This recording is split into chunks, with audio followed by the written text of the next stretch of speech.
If you're looking for Magic cards, look no further than Flipside Gaming. They have all the latest Magic singles and product that you need to actually leave the house and battle in Magic the Gathering. And right now, if you would like to save 10% on your orders from Flipside Gaming, use the promo code CGB at checkout. That is promo code CGB.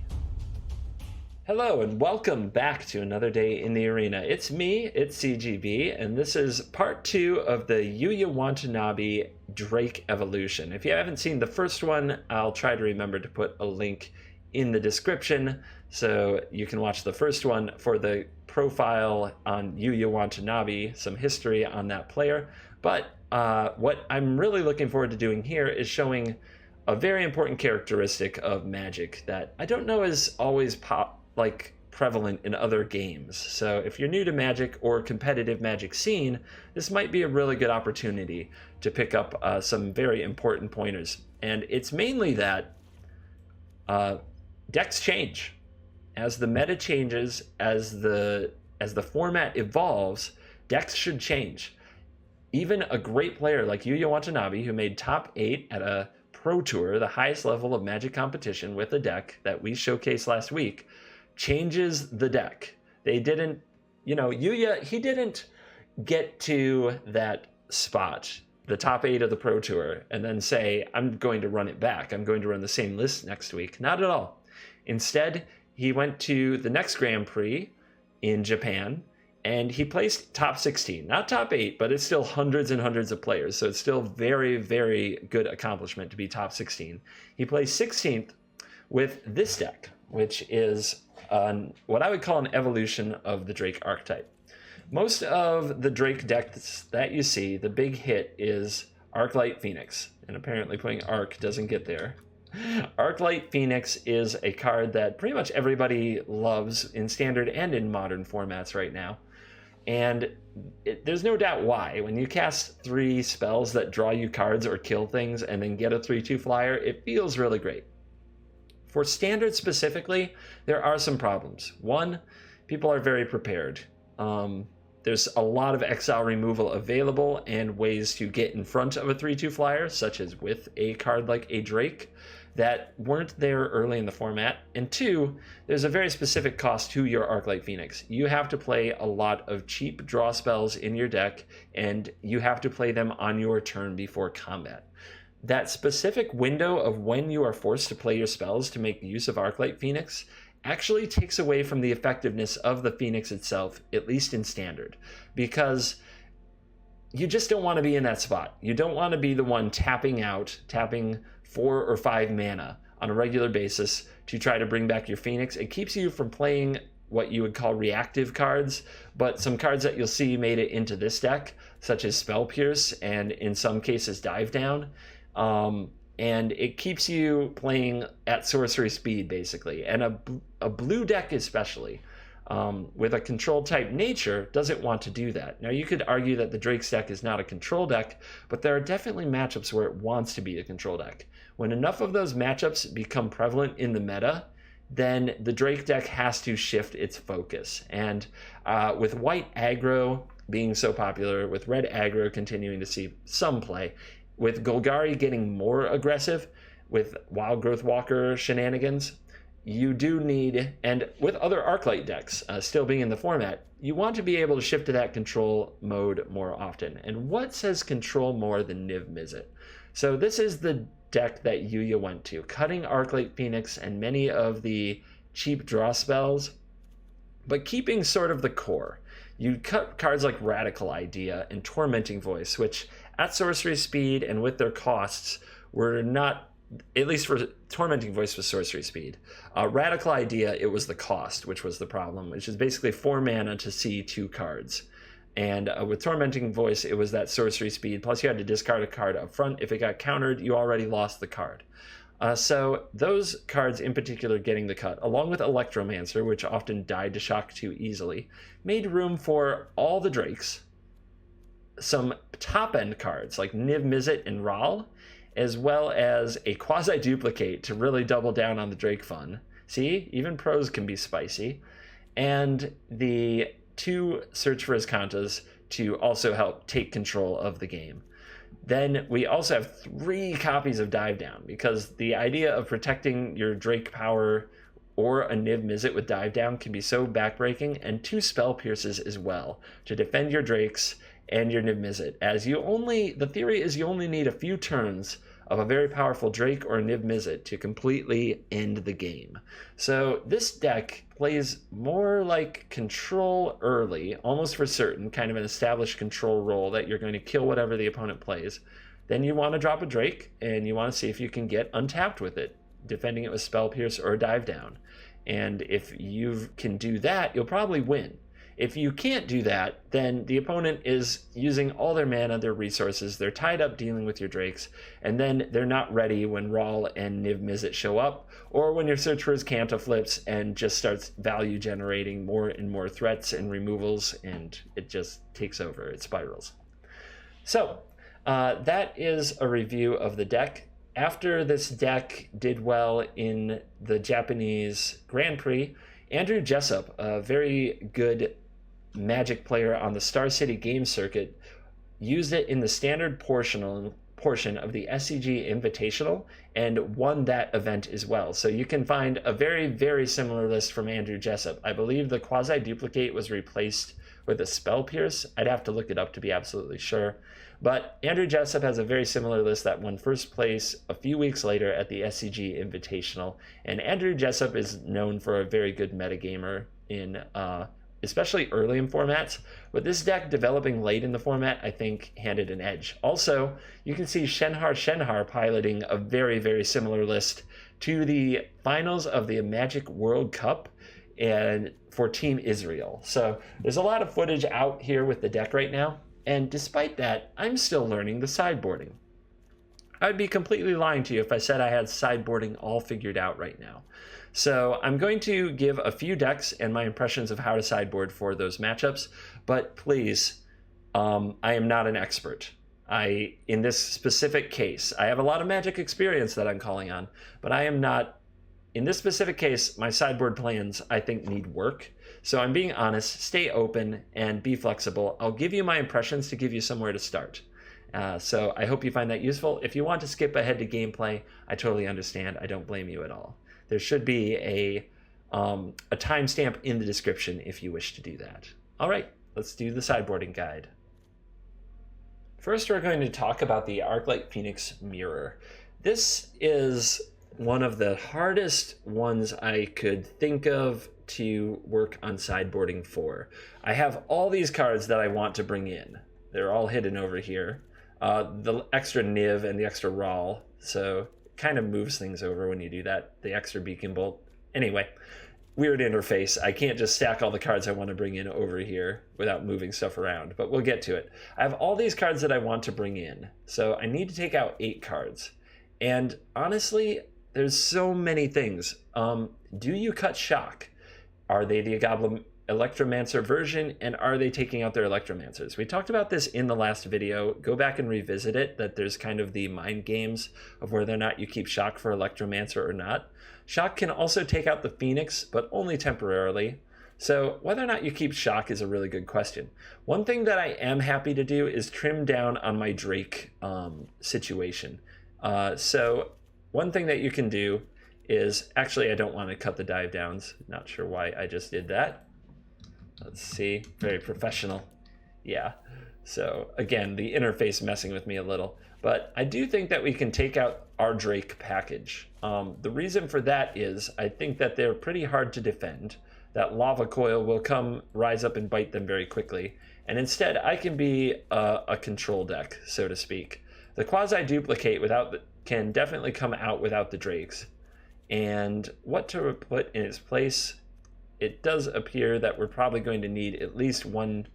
We're going to need answers to Niv, because I expect them to board in Niv-Mizzet, and we're going to need answers to the Drakes that they have. So I've got the Lava Coils. There's supposed to be a 4th Lava Coil here.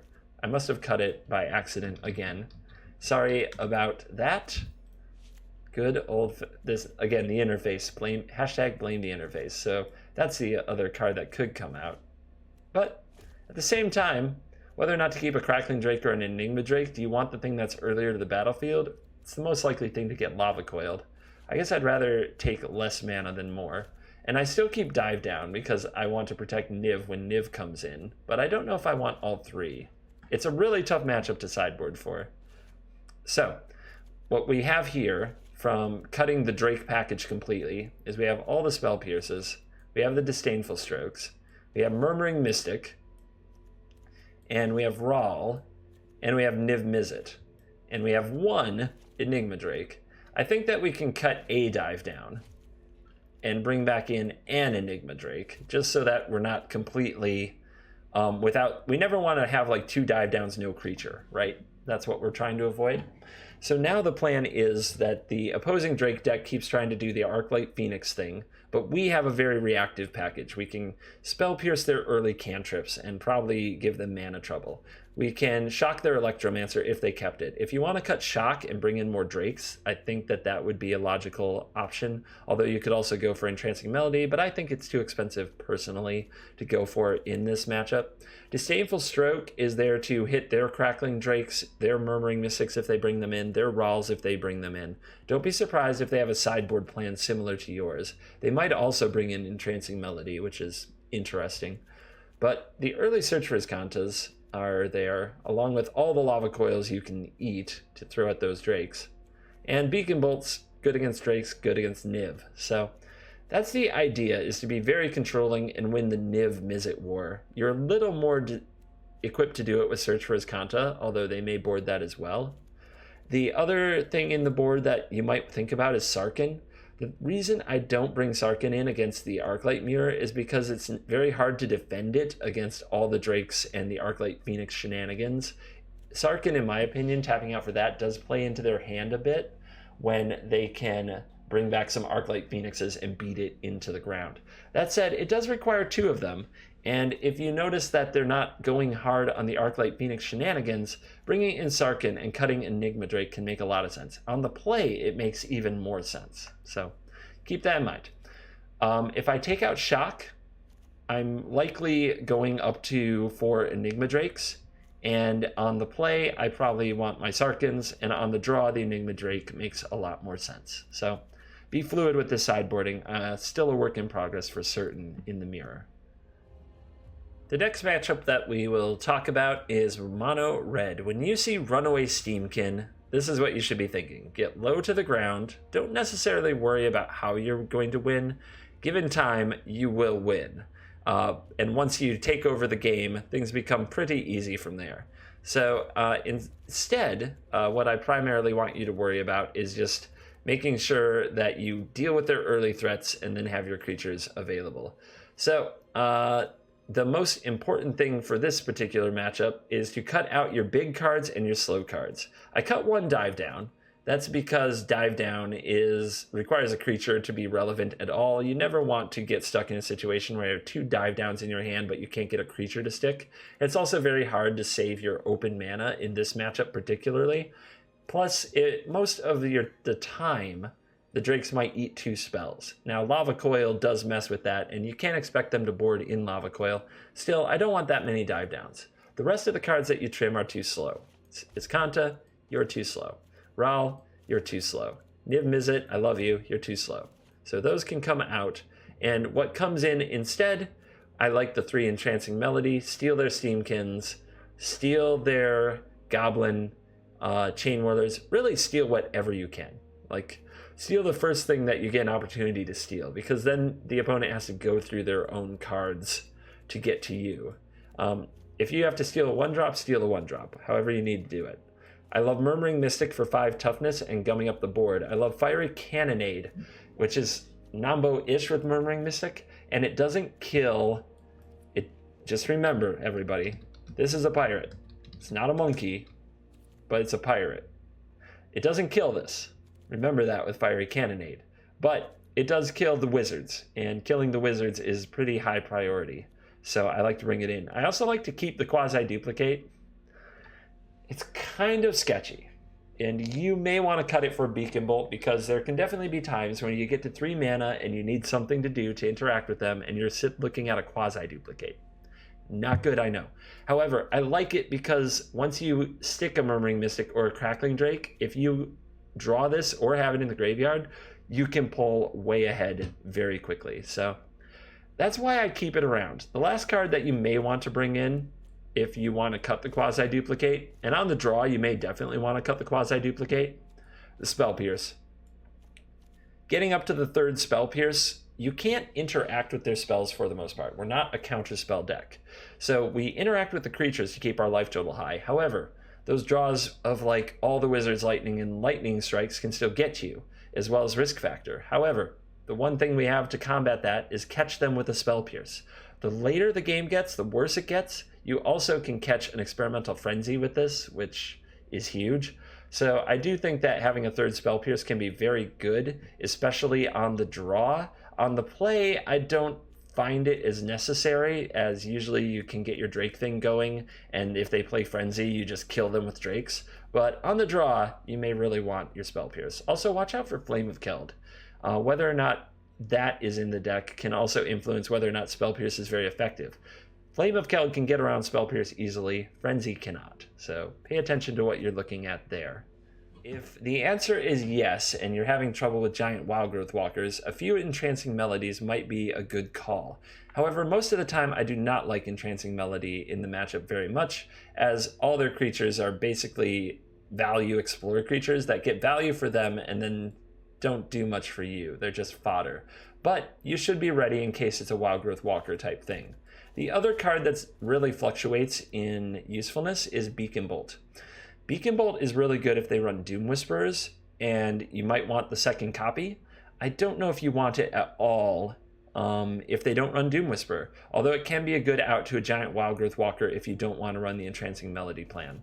So I think against the more popular versions of the deck of Golgari that I've seen lately, the ones with 3 Carnage Tyrant, 3 Vivian Reed, 3 Chupacabra, 3 Vraska's Contempt, and then a whole bunch of Explorer critters. This is what I'd want to do the most. I want to stick to Niv, but I don't want to go up on Niv. It is kind of... They're good at dealing with it. Chupacabra and Vivian Reed are very good at dealing with it. So it's really tough to play the Niv and to protect it. So I don't want the third copy, and I don't want the Sarkans, because this is another matchup where they can just run Sarkin over or hit it up with Plaguecrafter, Eldest Reborn, Vraska, Baby Vraska is a thing. Assassin's Trophy wouldn't be the worst, but Vraska's Contempt, or they just attack it with a Jade Light Ranger. The Llanowar Elves usually means they're far enough ahead on board to knock your Sarkin down quickly, so I don't want Sarkin. And also, considering some of those cards I mentioned, like Vivian Reed and the Baby Vraska, I don't think I want Search for Azcanta, but you may want it. I also don't want Spell Pierce. Early in the game, you can be run over by Golgari, and if I'm looking at a hand with 2 Spell Pierces and they play Llanowar Elf, Jade Light Ranger, Midnight Reaper, my Spell Pierce is getting me killed. So I don't really like that.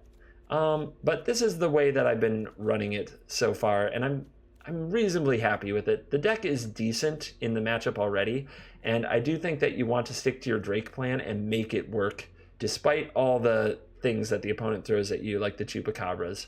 I think that sticking to the Drake plan is the way to do it, and I keep Shocks and Lava Coils to deal with those early threats, the Jade Light Rangers especially, and the Wildgrowth Walkers. Lava Coiling them so they don't come back is really good. So it's an interesting matchup. It's tough from both sides, and I think that just getting a Drake to live for a turn or two with your dive down and a Disdainful Stroke and powering through is the way to be. Sometimes that fails, but Niv-Mizzet comes down and they're out of gas and makes up for the difference. Next, we're going to talk about Jeskai Control. It was getting a little crowded to try to build the deck over here, so I simply switch it to the deck I want, and I'll go down the sideboard list and talk about it.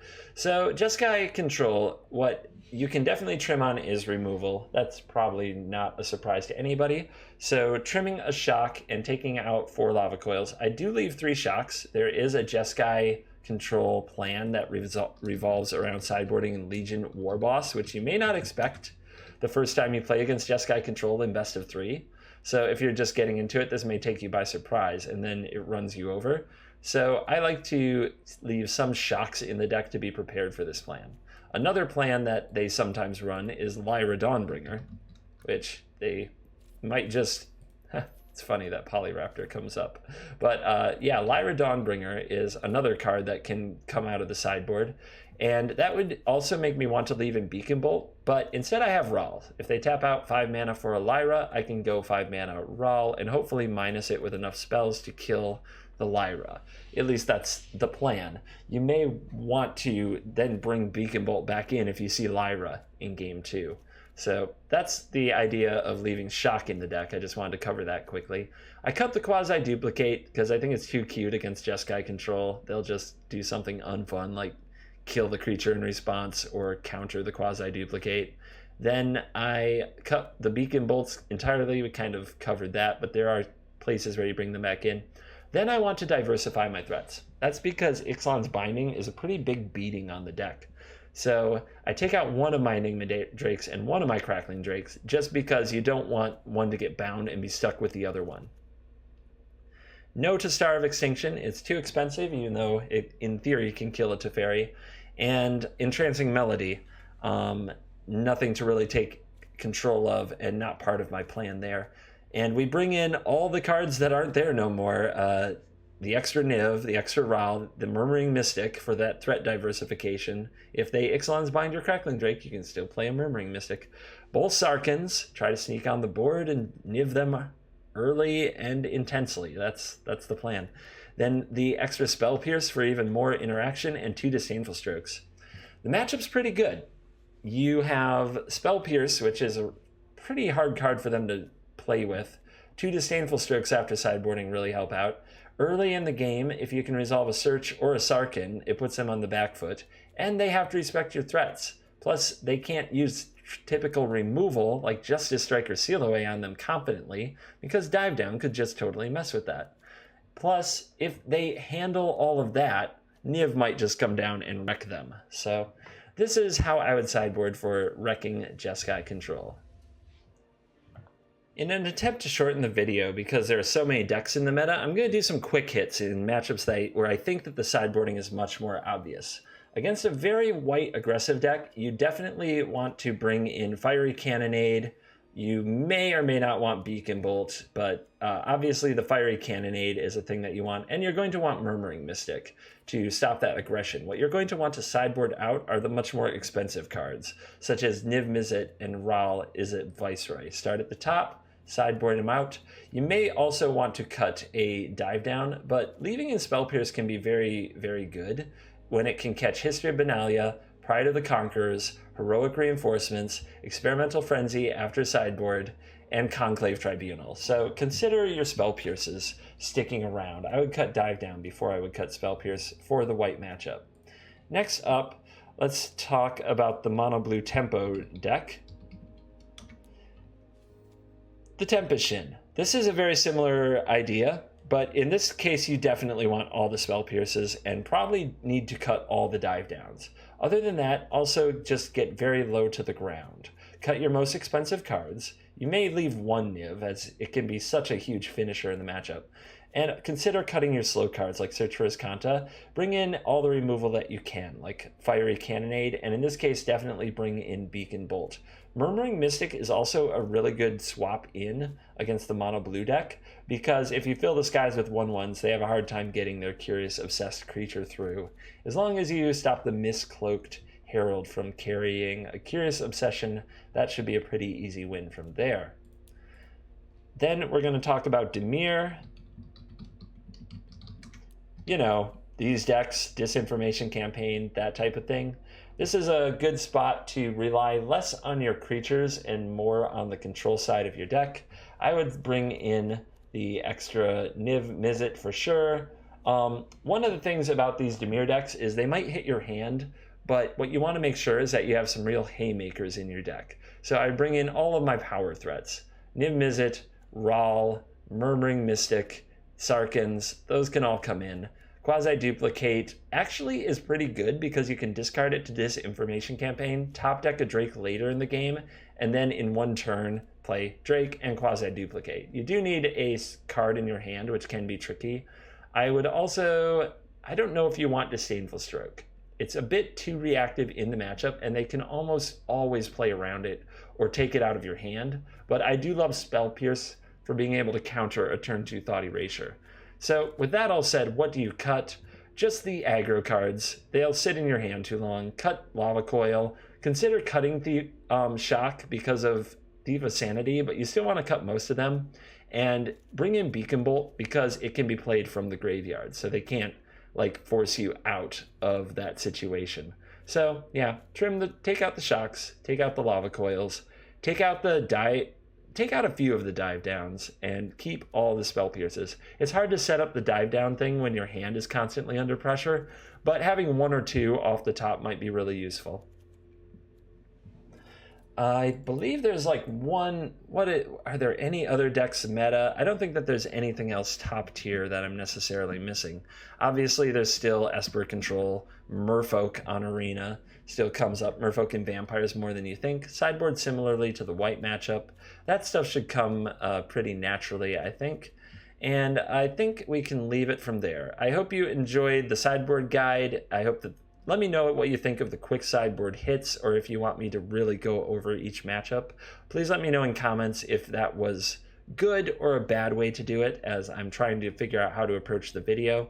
Do you like the sideboard quick hits for the kind of secondary tier 2 decks with the full like laying it out for the main decks, or do you want me to lay it out for everything, or do you want me to quick hit everything? Please let me know. I will see you in the games. I hope you enjoy them.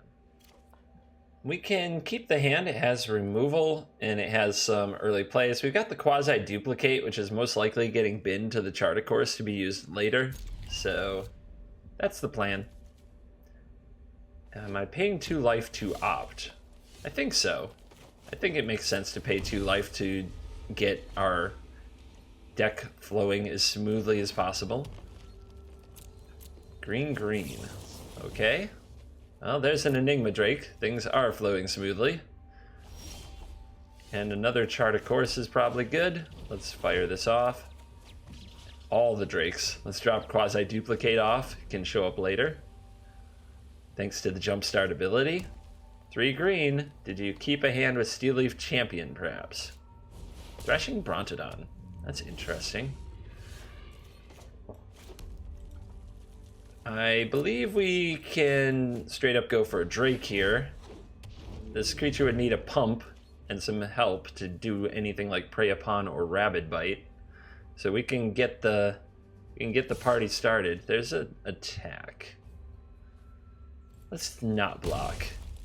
If it's a bluff attack, I take 3. It's not the end of the world. There's the champ.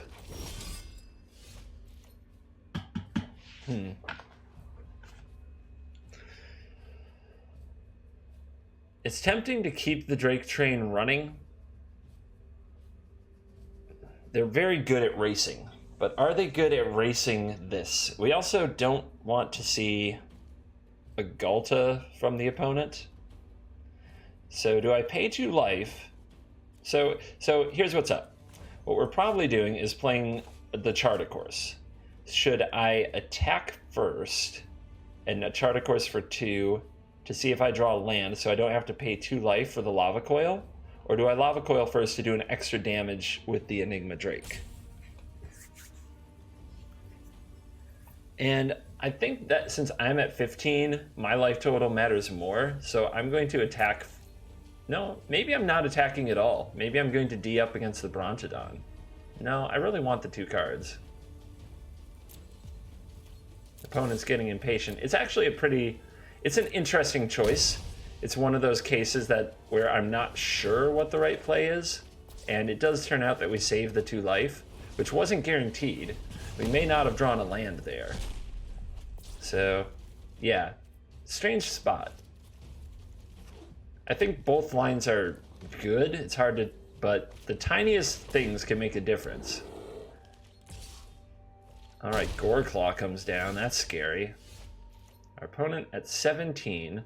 We have another Enigma Drake, a Crackling Drake, a Shock and an Opt, and a land that's probably coming into play tapped. I think what I do first is lead with the Opt and try to find a way to kill the Goreclaw. another shock. Well, I can take that. Do I just ignore Goreclaw now and go face? I think I can. So this is... So this is 1, 2, 3, 4, 5, 6, 7, 8. With a Titanic Growth, it is lethal. But the opponent, if they attack with the Thrashing Brontodon, we know something's up. There's reason to believe they have the Titanic Growth from their bluff attack earlier in the game. So let's play the Enigma Drake, but we will block with it if we have to. And we'll send in this Drake, because it can be lethal next turn with the help of these shocks. And we have to survive this turn. If the opponent attacks with the Brontodon, we can be pretty confident that they have a trick, and I'm likely throwing the Enigma Drake in front of something. Here's Steel Leaf. Here's Rabid Bite. Okay, but that won't do it. Not enough power. Alright, down to 4. Shock you. Shock you. Finish you.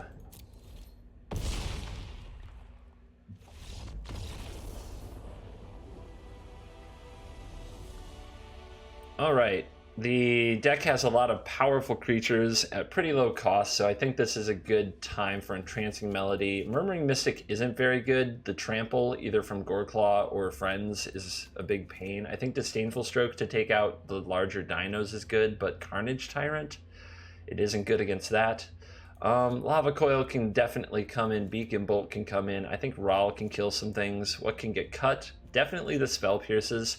We saw Rabid Bite, but I'm still going to cut Dive Down. I just don't think there are that many ways of interacting. Search for Azcanta might be very slow in this matchup, so I'm going to cut that. And I think cutting one Niv makes sense. We don't want multiple Nivs stuck in our hand. I definitely like leaving Quasi-Duplicate, as making a number of Drakes can just lead to that lethal attack earlier in the game. So yeah, I think that is the deck. The Star of Extinction would be flavorful, but I don't actually plan to get to 7 mana. Still, maybe it's better to run this than a Niv, which Niv in this matchup is probably going to sit in the hand. Star of Extinction is even more expensive, but at least it's an out to a board that gets out of control with a Galta or something of that nature. And okay, I think we'll take it from there.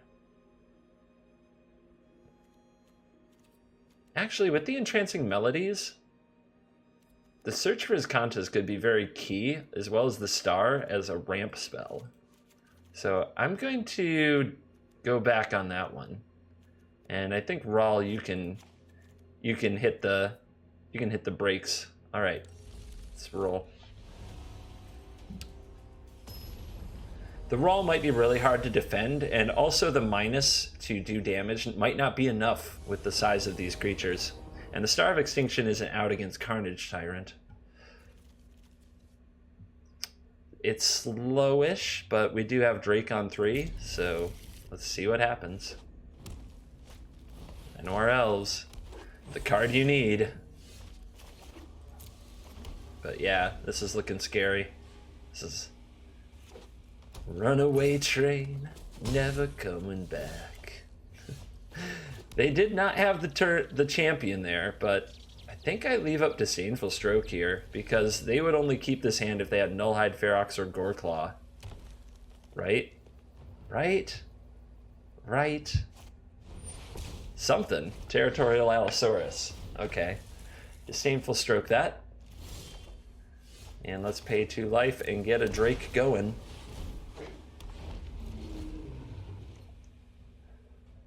I think it's that important to just get a Drake down. Ooh, Gigantosaurus. That is how you do it. This is not where you want your Search for Azcanta. This is not where you want any damage-based removal ever. Let's discover. There's your lands. We do need them. but none of them solve the problem. What am I trying to do? Make a giant Enigma Drake? I don't know if I can make a Drake this big. I do need spells in my graveyard, though, to do it. I'm going to bin off one of these. I'm going to play another. I could attack and draw 2, then take 10. What am I doing after that? Chumping? Yeah, I don't even think that drawing... I don't think it's an option here. I think I have to go for like a Mega Drake charge. I think that's how I get in it. There's a Beacon Bolt. I'm going to throw it in the graveyard, though. Jump starting it could actually make it bigger.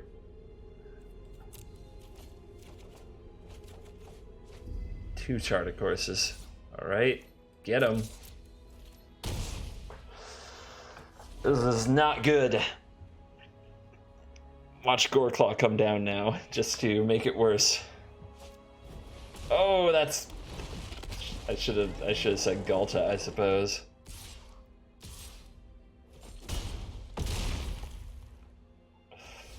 All right. It's a long way to go to kill him from here. In fact, I'm confident it's impossible. Uh-huh.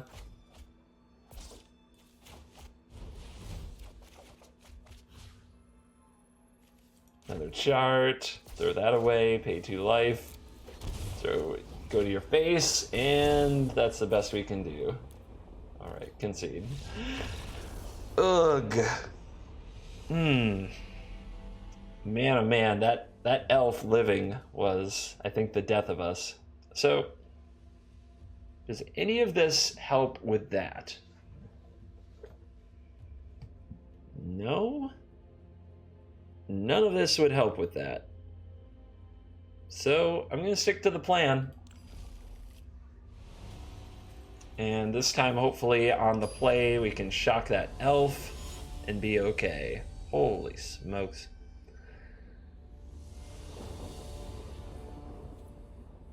Well, when you're Izzet, your options for killing giants are limited. So we have Shock and Lava Coil this time to keep the elves from generating early mana. And a Drake to get on the board if we draw a land. That's a big if. That is not a given, friends. Alright, I'm going to play basic mountain and just be ready. I'm ready for your Llanowar. I'm so ready. Bring it. Ooh, okay. I mean, I accept.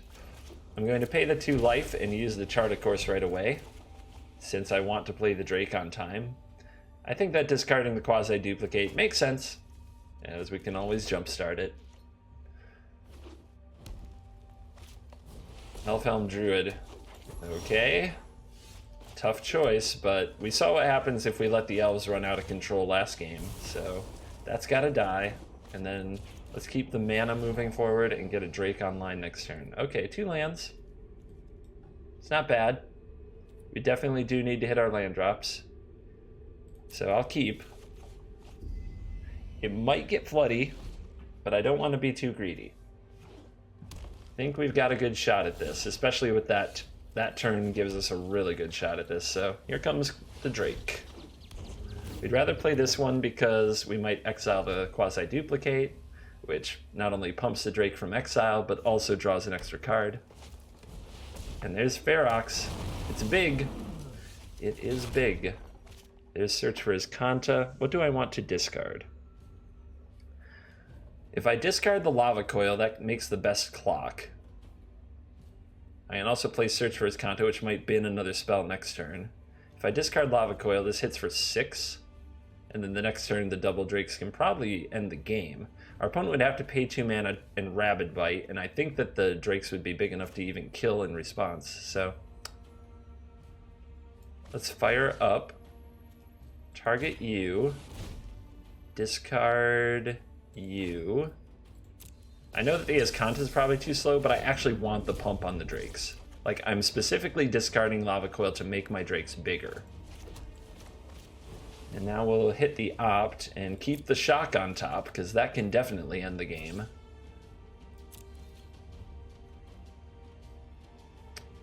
So if they pay 2, and make this unhexproof, and then Rabid Bite. They die anyway. I should shock now.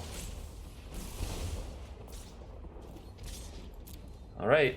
Let's see what you got. Racing with this deck can be... it's not complicated, I would say, but you should stop and actually do the math in several situations. It just means you have to put a little bit of thought into when you cast your spells, what you discard to your jump starts, etc. And there it is. Oh yeah, Rabid Bite doesn't kill in response, but I don't think it will matter here. God, I said that probably 3 times too, but it's one of those things I'm so used to prey upon. I'm just so used to it. Alright, the opponent says good game. I think they're right. And we're now at 9, and here's the shock, and I'll reciprocate the good game, since they sent me one. And that will do. Apparently going first makes the difference.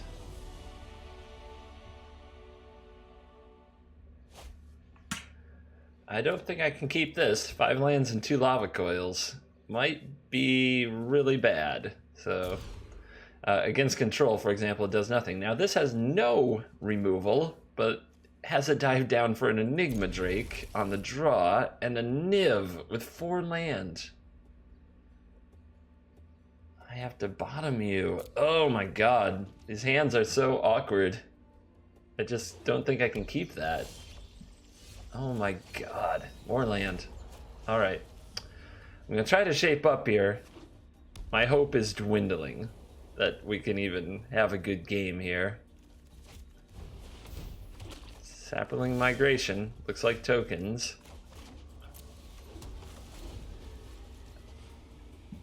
Guess I should have kept Niv. I mean, at least it was a playable card, but I'll probably be dead way before that happens. Probably.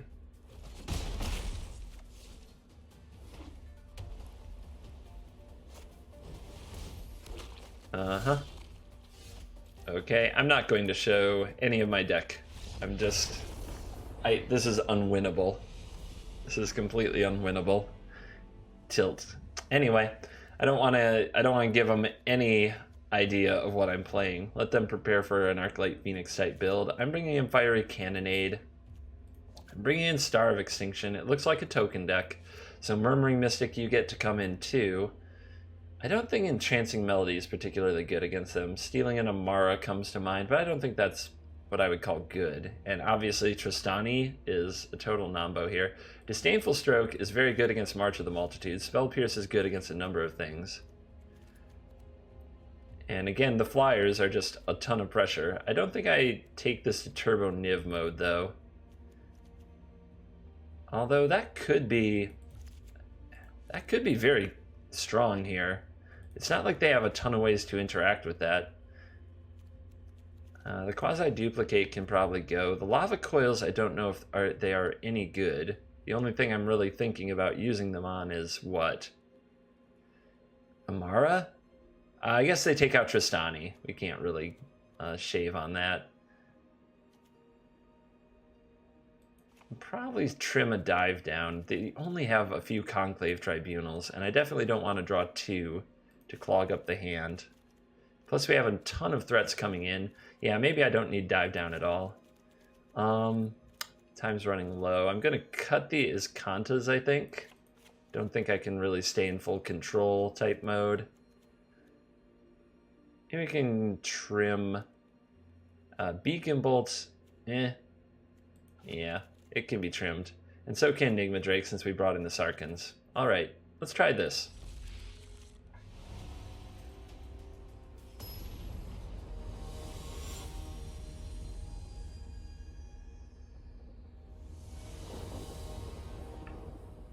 Take the play, and hey, he's got 3 lands and 4 spells. I don't feel like I've seen a hand like this in forever. I'm so happy. So I think I want to play an untapped Steam Vent, so I have opt Spell Pierce option.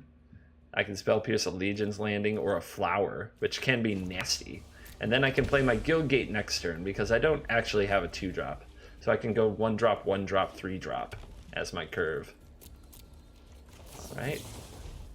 Let's opt. I do need that. Play my Crackling Drake, so why not? Did not need to, but, you know. That's magic. 2 green. Migration. Let's just say no to the Fungus. Shut it down, baby. Shut it down. All right. Sulfur Falls. I don't know if I said what I plan to Disdainful Stroke. It's Tristana and March of the Multitudes primarily, but Conclave Tribunal is another one. Let's drop off the basic mountain. And finding Niv would be nice. Sooner we Niv, the more devastating it is. So our opponent is off of History of Benalia mana. Them having 2 forests is either really unlikely or they're not as heavy a white build, so we don't have to worry about Benalia, but that seems so unlikely that I'm not willing to accept that just yet. Let's drop Drake.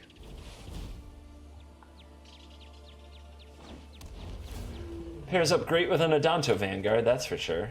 And let's discard, I think, other island can go. And oh my, if we get to untap with Sarkhan, it's going to get real in here. The opponent's ready with Ixalan's Binding, and they go right for that Drake. Do they have 2 Ixalan's Bindings? It's going to be crucial. They could. They completely could. It's possible.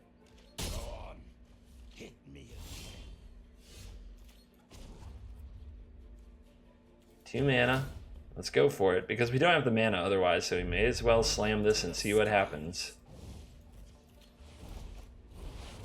Hold your breath. If our opponent on the mulligan got double Ixalan's Binding, they are a champion. I guess Conclave Tribunal is really good here too.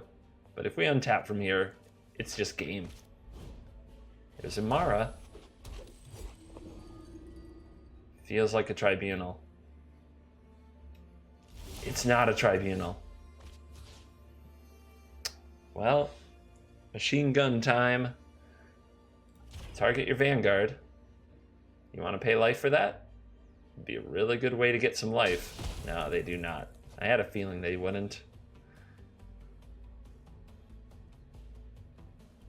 So do we go for the Cannonade?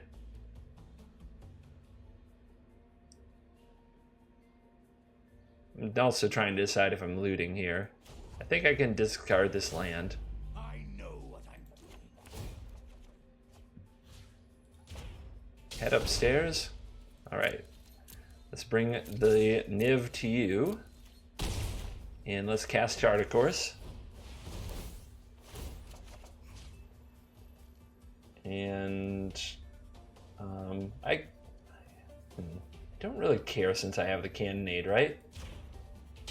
Let's go face.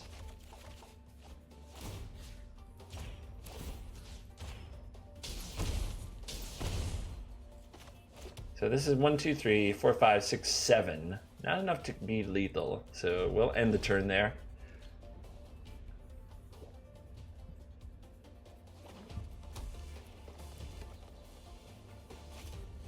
And here's Tristana. Do we show the Disdainful Stroke? I don't believe I do, since this game is going to end anyway. So let's not show that we play Disdainful Stroke. This is one of those moments where concealing information for game 3 is better than it's better than just kind of having the flashy play here at the end of the game. Opponent knows all about cards like Opt. So let's show them all the ops they can handle. Also, not showing them the Fiery Cannonade here makes a lot of sense. Not giving away our sideboard tech.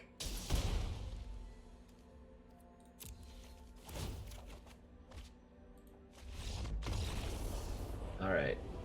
That'll be the game in the Niv's favor. So we saw Ixalan's Binding. Does that make us change anything? Maybe we need to trim our 4-ofs, right? Just so that we don't get them stuck in our hand. Tristana is a pain. Do we want an extra Lava Coil for her? Them? Maybe I've got that wrong. We could also bring back in Dive Down, but I like Spell Pierce to take on the binding if we're going to do that. I may as well have another Lava Coil. Although a search for Azcanta, ramping out that Niv does feel nice. And I don't always want to coil like the second thing that my opponent plays, but still, Tristani's got to go. Like right away. That's tough. And we did cut Beak and Bolt, so yeah, I think the extra coil makes sense. And trimming a threat for an answer on the draw makes sense. Maybe we trim even more. We go like one less.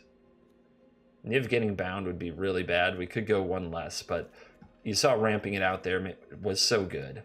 And on the draw, I don't really want something slow like a Search for Azcanta anyway. Do I want any more removal spells like Beacon Bolt? I could trim Enigma Drake for it. I don't think so. I don't think that 3-mana sorcery speed is good against tokens.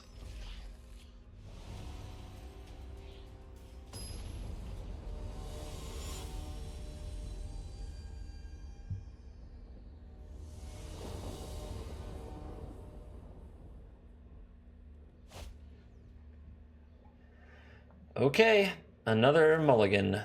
Our opponent took one as well, at least. They joined us on the mulligan train. Ooh, this is expensive. This is hidden expensive because you don't play it for many turns, and this is super expensive, but I'll hang on to it.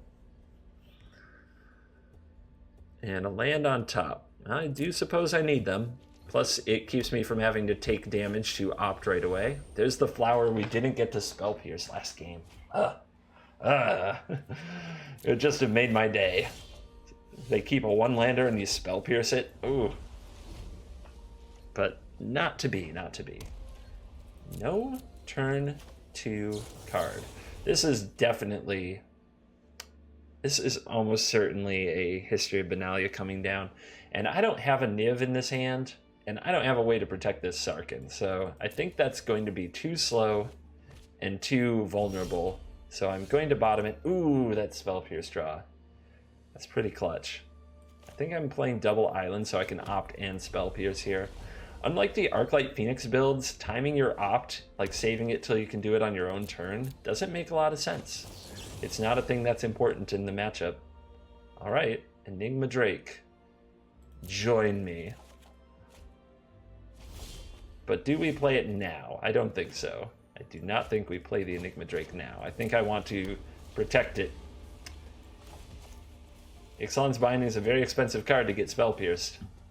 Or Disdainful Stroked. The opponent hasn't played a thing. How reactive do you think they made their deck? Flower, sure.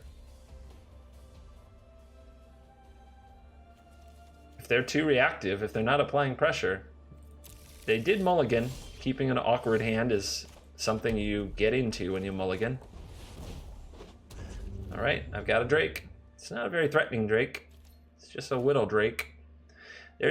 We might have wanted to just sit on this Disdainful Stroke because of Crushing Canopy. Let's say no, because of Tristana.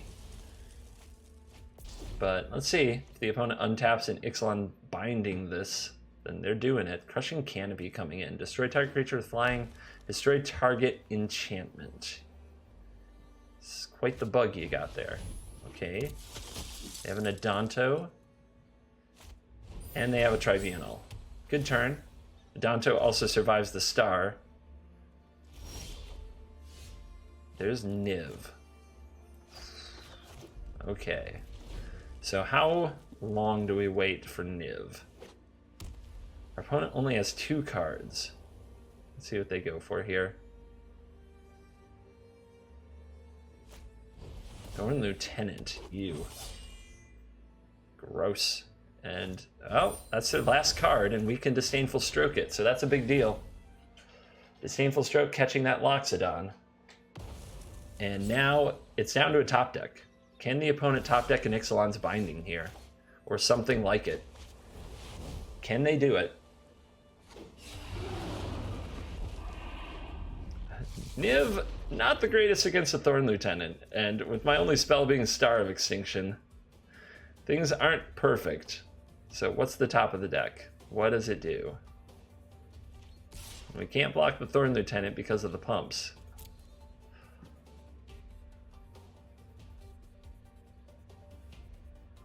Pumps. Hit for 6. It's pretty good. Yeah, here it comes. Let's see if the opponent wants to pay for this Adanto Vanguard.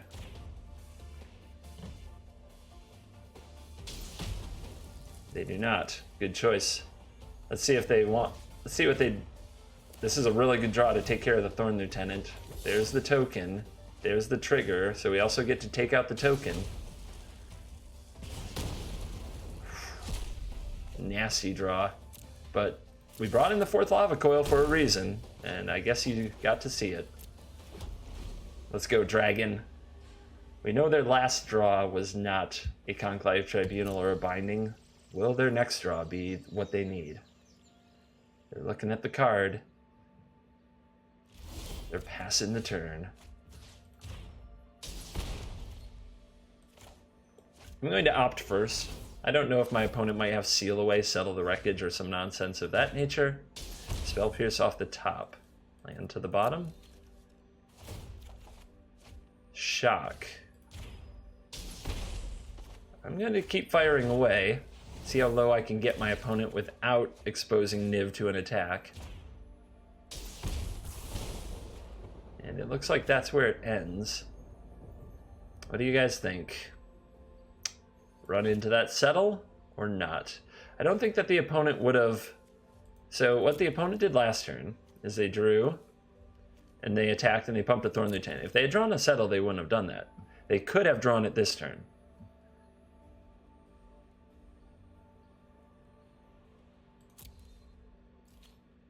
I'm going to take my chances. I don't know if they play Settle, but I know they play Ixalan's Binding, and I know they play Conclave Tribunal. 2 cards I can't stop right now.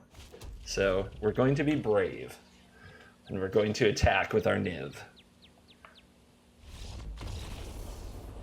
I'm playing around the cards that I know they have, not the cards that I think they might have. And it works out. Okay, let's play first. This match is for 5-0 in a traditional constructed event. So all the stakes in the Magic world right here. Tap land, search for Azcanta, 2 removal spells. Let's roll. Let's do it. Don't know where the Spell Pierce is going to fit in. We have to get a read on what our opponent's up to figure that out. I sort of hope they're on Jeskai control with a hand like this, just sneaking out a search for Azcanta. But instead we get a Mountain and a Fanatical Firebrand. That makes this a pretty slow hand for the situation. I wonder if I'm supposed to play the search for Azcanta or dig for more mana.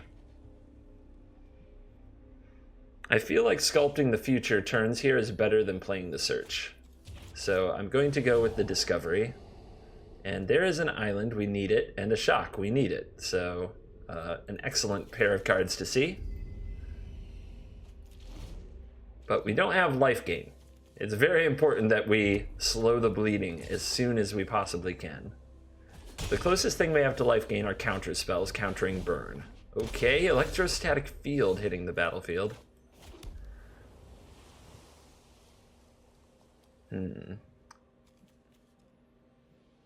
I think we just want to get the threats off the table, especially with another Lava Coil in hand. Opponent says good game. Interesting. But I take out your stuff, and it's a good game spam. Interesting. Steamkin comes down. Alright, let's Lava Coil the Steamkin. Well, that went over easily, surprisingly. The good games continue. Let's put you on mute. Not very entertaining, even if you think you are. I would love to have another land available. Perhaps it's a Charter situation? Or perhaps it's Search for Azcanta to get us another land? No, I think we just want to be on the board. I think we want to be on the board as soon as we can. If this absorbs damage, so be it. It also insulates us against Gitu Lava Runner, another Fanatical Firebrand. The opponent's going face. They are ignoring the Enigma Drake. They're that type of red mage. Lava Coil is in the deck. Okay. And what else? They do have a Lava Runner. What was this draw like? Interesting. Alright, let's slam another Enigma Drake. Keep putting bodies between our life total and their creatures. 6 lands. Okay, that's a pretty rough draw for them. But it could all go out the window if they have Experimental Frenzy. They do not play Experimental Frenzy. Well, Spell Pierce can't counter the Experimental Frenzy anyway. Let's bring out the Drake, and let's race. We have to start the race. There's just no other way to do it.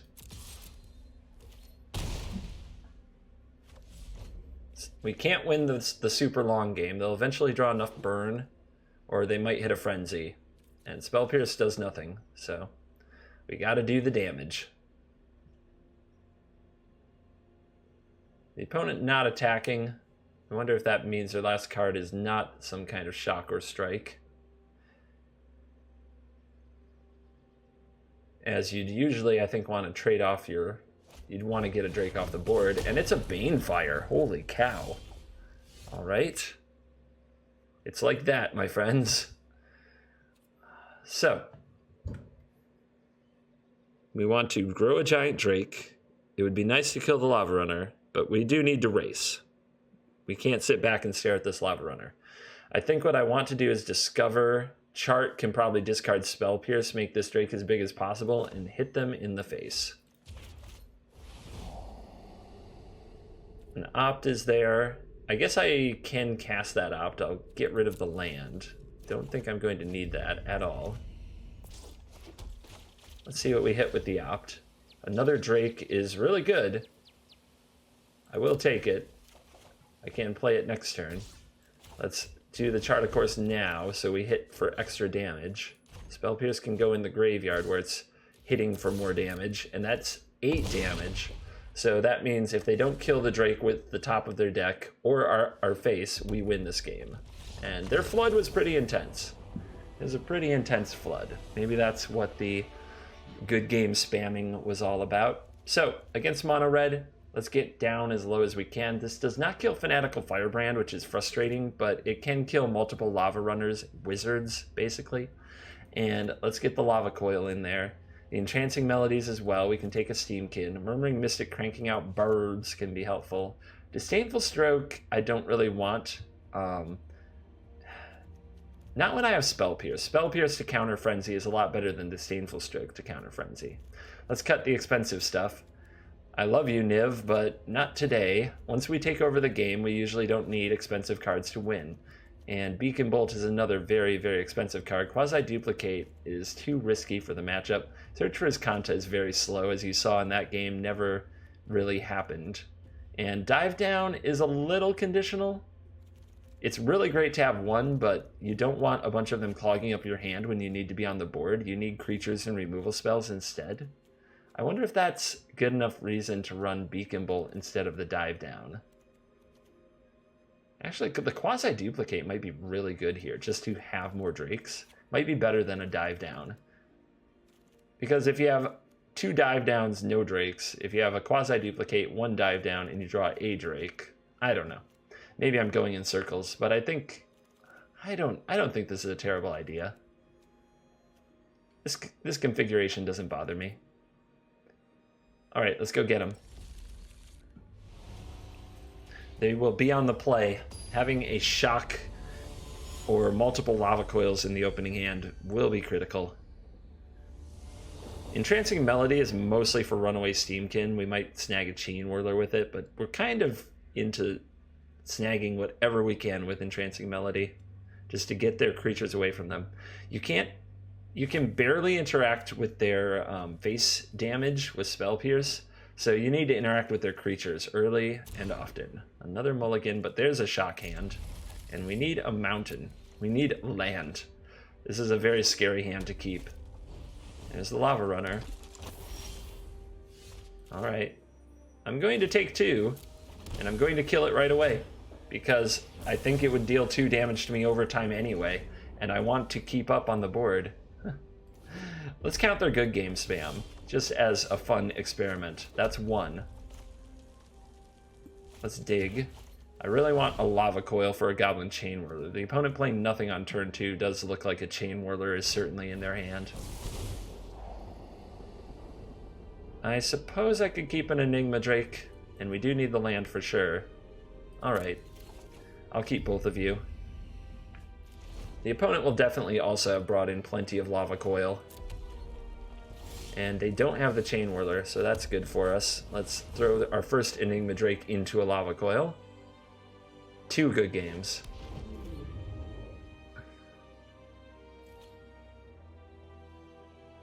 Put your bets in comments right now. How many good games will we see in this game from our opponent? What's the count going to be? There's a Steamkin.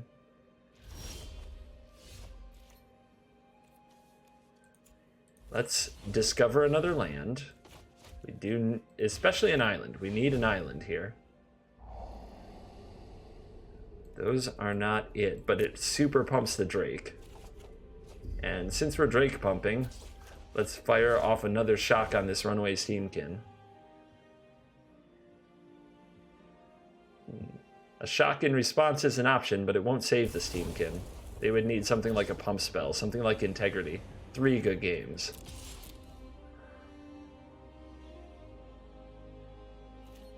I wonder if it will come with roping as well. Oh, be still my heart. Exactly what I'd want for a video. Shock on the Drake. And a pause here. Did they run Expansion Explosion? Oh, just a second shock, and they must be on full control mode. Alright, they did it. I think I'll hold the opt. I may want to Spell Pierce something. We have 2 of them now, after all. And the opponent got the Drake off the battlefield at the cost of 2 cards. Here comes the Lava Runner. And here comes a shock for your Lava Runner. 4 good games. Here's a Wizard's Lightning. Let's counter it. Again, can't usually interact with those spells. 5 good games. The longer the game goes, the less we can interact with them. So having the Spell Pierce is really good. I'm going to pass again. We really need an island for this Crackling Drake, but I'm going to sit tight. And here is opt.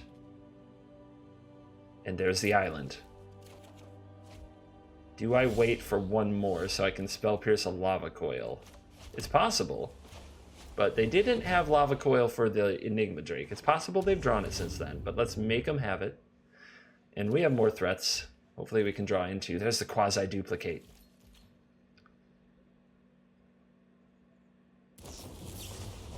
Is this going to be another double shock? Oh my. They do run Expansion. That's quite the tech in the mono-red deck. I'm really impressed by that. And 3 shocks out of the system. And is it a Frenzy? It's a Rekindling Phoenix. We can deal with that. Are we on 5 good games? Is that what we're waiting for? 5th good game. I think it's 5. If I missed one, it's only because the game got so exciting.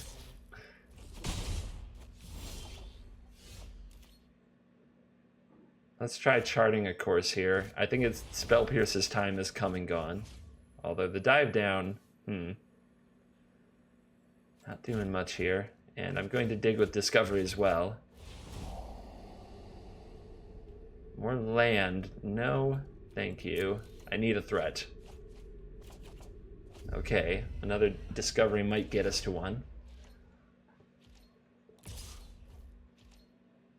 Things are getting scary. There's the land. Let's dig some more. Where's those Drakes at? Where are they hiding? There's a Murmuring Mystic. Oh yes, that's what we needed. I will play my land, and I will Beacon Bolt this Fanatical Firebrand to avoid taking any more damage from the creatures. 6. We're in 6 Mav. I think that's good game number 6. Pass turn. Burbs and 5 toughness. 7. We made it to 7. 7 times the good game.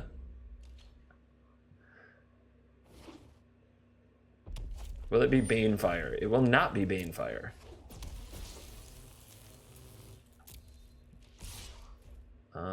I'll block. Let's see what the opponent does. The dive down could be the blowout. Oh, they did it before the wizard dealt damage. That's always a mistake. You always want to deal the damage first, then play this. Because now I can effectively counter the wizard's lightning with the shock on the lava runner. Can I get a 7th good game? I can get a 7th good game. We're up to 7, friends. We did it. Oh, do I save? No, I don't save the dive down, because having a second Murmuring Mystic is just better than protecting one Murmuring Mystic. 8. They're storming off. They're storming off with good games. 9. The excitement. And that's it. The 9th one. Well, the 10th good game was a hello.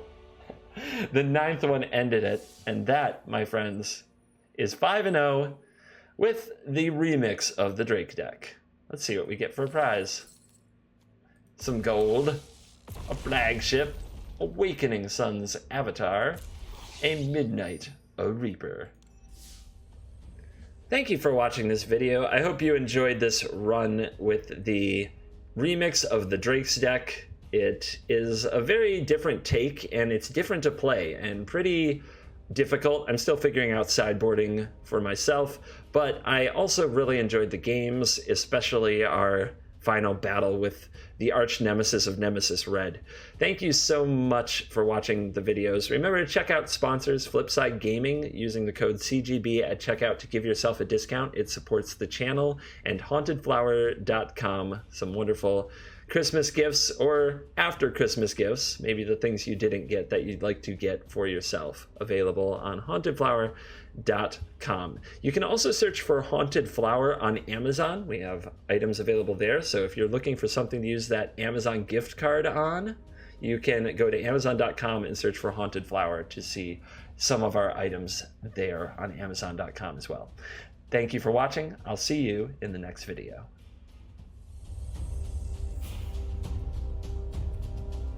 My YouTube channel is proudly supported by hauntedflower.com, shipping officially licensed apparel anywhere in the world, and now featuring Magic the Gathering apparel and accessories. If you use the promo code CGB at your checkout, you can save 10% on any order. That's the promo code CGB at checkout on hauntedflower.com. That's hauntedflower.com.